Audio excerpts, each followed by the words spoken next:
The end of that second moto, you and Glenn were pushing very, very hard. You managed to hold them off, so you must be happy to get the podium. Of course, if I would have lost that podium today, I wouldn't be talking to you now. I would sit somewhere in a corner crying. I mean, I lost the podium already 3 times this year, also against Glenn and stuff. So, yeah, super happy, Especially, I think I deserve it a lot, as in the first moto, I just missed out even on a win, finishing third and stuff. So, no, good stuff. I mean, sure, a shame for Glenn at his home GP to not be on the box, but that's racing, And what was it like with him behind you? The crowd were going pretty mad there the last 3 or 4 laps. Did you notice that? Yeah, I did. I mean, I always also saw my pit board and I knew +2. Then I knew I made 2 or 3 small mistakes. And with Leppers also, I was quite unlucky with Leppers. He was there in the last lap and we had to go all in.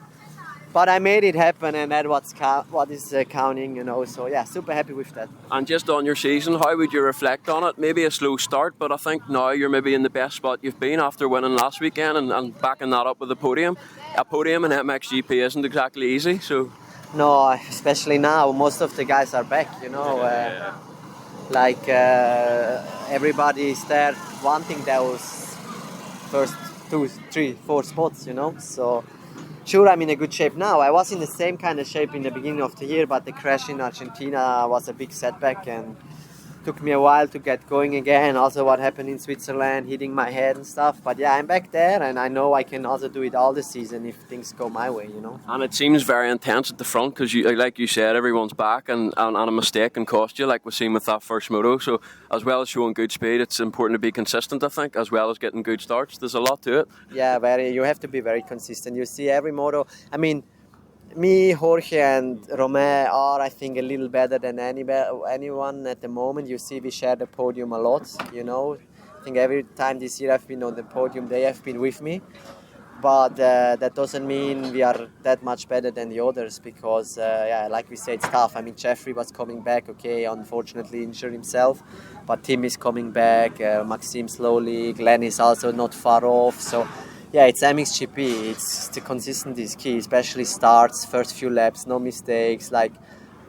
It's tough out there, It's really tough racing. From lap 1 till the last lap, it's kind of 100%. You have no time to recover, And a new track on the MXGP calendar, what was it like? I mean, it was really, really rough, but it was quite different from like a Lommel or a Lear because you still had to attack it out there, even though it was so rough. So I think that made it good racing, but maybe not so good for you guys. Well, honestly, the track has a bit 2 sides. It was super exciting racing,